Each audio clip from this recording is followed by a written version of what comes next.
நம்ம டிஸ்ட்ரிக்ட்ல இப்போதுக்கு வந்து ஆல்மோஸ்ட் IOCL வந்து லாஸ்ட் 6 monthsோட ஆவரேஜ் எடுத்துட்டு 6 month கேஸ் கன்சம்ஷன் எல்பிஜி கன்சம்ஷனோட ஆவரேஜ் எடுத்துட்டு அதில் 70-80%க்கு இப்போ டிமாண்ட் ஃபுல்ஃபில் பண்ணுறாங்க.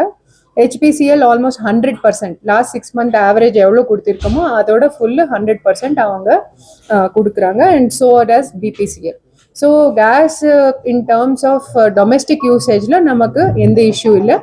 நம்ம சைடில் ஓன்லி ரிக்வெஸ்ட் என்னன்னா வந்து பேனிக் புக்கிங் எதுவும் பண்ணக்கூடாது, ஹோர்டிங் பண்ணக்கூடாது. நமக்கு இப்போ பார்த்தா நீல்கிரிஸ்ல 40% of all connections double cylinder. ஆனா எப்பவுமே இங்க இருக்கிறவங்க ஜென்ரலி நம்ம 2 சிலிண்டர் ஒரே வாட்டை வாங்க மாட்டோம், ஒன்னு ஃபினிஷ் ஆன பிறகு இன்னொரு வாங்குவோம்.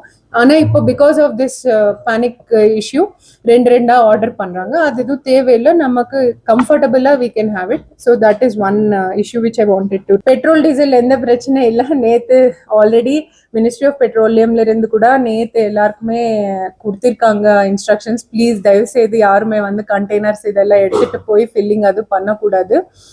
நான் முன்னாலே இன்ஃபார்ம் பண்ண மாதிரி இந்த எசென்ஷியல் கமோடிட்டிஸ் ஆக்ட் வந்து ரொம்ப சீரியஸான ஆக்ட். இந்த மாதிரி ஹோர்டிங் அது பண்றவங்க மேல கண்டிப்பா ஆக்ஷன் எடுப்பாங்க. ஸோ தயவு செய்து please do not resort to any such things. எல்லாரும் சேர்ந்து கொஞ்சம் பிளான் பண்ணா we can overcome this. Maybe ஒரு 1 month டைம்ல இட்ஸ் ஸ்மூத் ஆகும்.